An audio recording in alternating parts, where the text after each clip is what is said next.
Dear students, let us start the new chapter on tense. प्यारे बच्चों, आपको पता है कि टेंस इंग्लिश लैंग्वेज का सबसे इम्पोर्टेंट चैप्टर है। कोई भी पेरेंट्स जब टीचर के पास जाता है तो सबसे पहले वो यही कहते हैं कि सर टेंस कब से स्टार्ट कराएंगे, और टीचर कहता है कि कराएंगे, कोई बात नहीं। उनके मन में आता है पता नहीं टेंस के बगैर कैसे इंग्लिश सिखाएंगे, और ये सच भी है। टेंस बहुत इंपॉर्टेंट एक चैप्टर है। टेंस जो शब्द है लैटिन भाषा के शब्द है, that is tempus. Tempus means time. Tense time से निकला है। किसी भी शब्द का ओरिजिन जब होता है तो हमें उसकी मूल स्रोत में जाना चाहिए। Tense has come from tempus. Tempus means time. जब इसका मीनिंग टाइम है तो अंडरस्टूड है कि हमें टाइम के बारे में बताएगा, यानी टाइम सेंस। भाई टाइम सेंस क्या है? कोई कार्य भूतकाल में हुआ है, वर्तमान काल में हुआ है या भविष्य में होगा, दैट इज टाइम सेंस। इसलिए इसकी डेफिनेशन है, फर्स्ट ऑफ ऑल इसका ओरिजिन कहां से हुआ?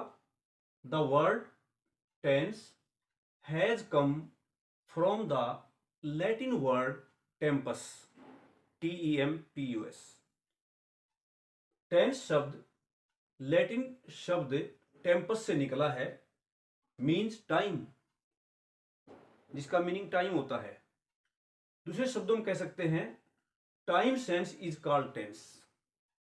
टाइम सेंस ही टेंस कहलाती है। मैंने ऊपर लिखा है tense of a verb shows the time of an action और इवेंट। यानी जो टेंस होता है किसी वर्ब का, वो दिखाता है किसी कार्य की या घटना के होने के समय को।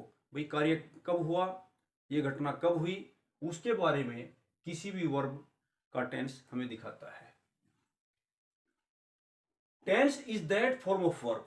अगर हम इसकी डेफिनेशन बताएं, परिभाषा बताएं, टेंस वर्ब की वह फॉर्म होती है which tells us about performing और हैपनिंग एन एक्शन, जो हमें किसी कार्य के होने के बारे में या उसके करने के बारे में बताती है। यानी कार्य हो रहा है या कार्य किया जा रहा है तो जो वर्ब है वो इसके बारे में बताती है in the different context of time.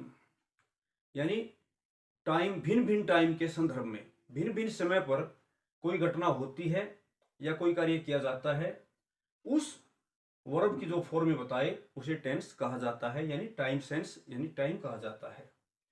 आप जानते हैं कि एक्शन केवल तीन तरीके से हो सकते हैं। भूतकाल में होंगे, वर्तमान में होंगे या भविष्य में होंगे। तीन ही तरह के एक्शन होते हैं, उसके हिसाब से टेंस बने हैं। The action that is happening now, जो कार्य अब हो रहा है, जैसे मैं अब आपको पढ़ा रहा हूं, it is present tense. I am teaching, मैं आपको पढ़ा रहा हूं, I am teaching you, it is present. दूसरा एक्शन हो सकता है that action that has already occurred, वो एक्शन जो पहले ही हो चुका है, यानी पास्ट में हो गया है, जा चुका है। जैसे आई टॉट, मैंने पढ़ाया। प्रेजेंट में आई गो, मैं जाता हूं। पास्ट में आई वेंट। प्रेजेंट में आई एम टीचिंग यू या आई टीच। पास्ट में आई टॉट। और तीसरा एक्शन होता है that the action that will happen in future, जो एक्शन फ्यूचर में होगा, भविष्य में होगा। एग्जाम्पल के लिए आई शैल टीच, अगर हम प्रेजेंट में कहेंगे आई टीच, पास्ट में कहेंगे आई टॉट, फ्यूचर में कहेंगे आई शैल टीच। इस तरह के तीन एक्शन होते हैं, और इन तीन एक्शन के हिसाब से ही टेंस निर्धारित किए गए हैं। पहले एक्शन में जहां तक कहा गया है कि the action that is happening now, उसका मतलब क्या है?